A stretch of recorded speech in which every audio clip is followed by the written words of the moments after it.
So yun nga mga duwang, nagkaroon nga ng kunting salo-salo dito at ayan na nga yung mga tatlong mukhang burat. Pasikat na naman sila. Di nga nila pinantay sa kainan na yan. Mga wala namang bitaw. Aray ko. Nagasarap mo. Lasang kahapong hindi na magbabalik. Aragay ko.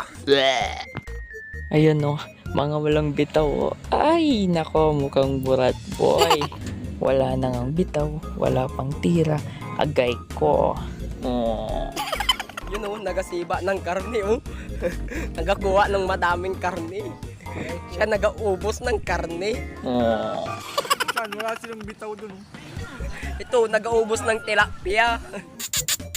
Magbawi na ako sa pagkain sa oras na to. Dong, nagasarap pa dong. Hindi nyo ako tiniran ng karne.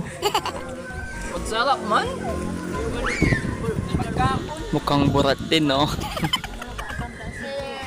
Enjoy yarn.